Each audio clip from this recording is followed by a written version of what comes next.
ರಾಜ್ಯದ ಜನತೆಗೆ ಶಾಕ್ ಅಂತಲೇ ಹೇಳ್ಬೋದು. ಪೆಟ್ರೋಲ್ ಮತ್ತು ಡೀಸೆಲ್ ಬೆಲೆಯಲ್ಲಿ ಏರಿಕೆ. ಎಲ್ಲರಿಗೂ ಗಿರ್ಮಿ ಕನ್ನಡ ಟಿವಿ ಯೂಟ್ಯೂಬ್ ಚಾನಲ್ಗೆ ಸ್ವಾಗತ ಅಂತ ಹೇಳ್ತಾ ಬಿಡಿ ಶುರು ಮಾಡೋಕ್ಕಿಂತ ಮೊದಲು ಯಾರೆಲ್ಲ ನಮ್ಮ ಯೂಟ್ಯೂಬ್ ಚಾನಲ್ ಮೊದಲು ನೋಡ್ತಿದ್ರಿ ಅವರೆಲ್ಲ ಸಬ್ಸ್ಕ್ರೈಬ್ ಮಾಡ್ಕೊಳ್ಳಿ, ಮತ್ತೆಲ್ಲ ಪಕ್ಕದಲ್ಲಿರೋ ಬೆಲ್ಲೈಕನ್ನ ಪ್ರೆಸ್ ಮಾಡಿ. ಬೆಂಗಳೂರು ರಾಜ್ಯದ ಜನತೆಗೆ ವಾರಾಂತ್ಯದಲ್ಲಿ ಬೆಲೆ ಏರಿಕೆ ಬಿಸಿ ತಟ್ಟಿದೆ.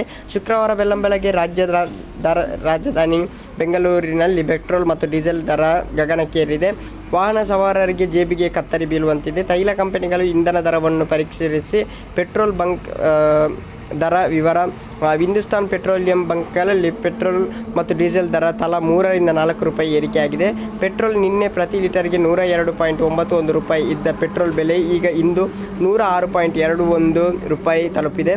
ಡೀಸೆಲ್ ನಿನ್ನೆ ಲೀಟರ್ಗೆ 90.99 ರೂಪಾಯಿ ಇದ್ದ ಡೀಸೆಲ್ ಬೆಲೆ ಇಂದು 94.10 ರೂಪಾಯಿ ಆಗಿದೆ ಅಂತಲೇ ಹೇಳ್ಬೋದು. ಅಂದರೆ ಪೆಟ್ರೋಲ್ ಬೆಲೆ ಮೇಲೆ ಸುಮಾರು 3.30 ರೂಪಾಯಿ ಹಾಗೂ ಡೀಸೆಲ್ ಮೇಲೆ 3.11 ರೂಪಾಯಿಗಳಷ್ಟು ಏರಿಕೆಯಾಗಿದೆ ಅಂತಲೇ ಹೇಳ್ಬೋದು. ಓಕೆ ಗೈಸ್, ಮುಂದೆ ಸಿಗೋಣ. Love you so much. Thank you.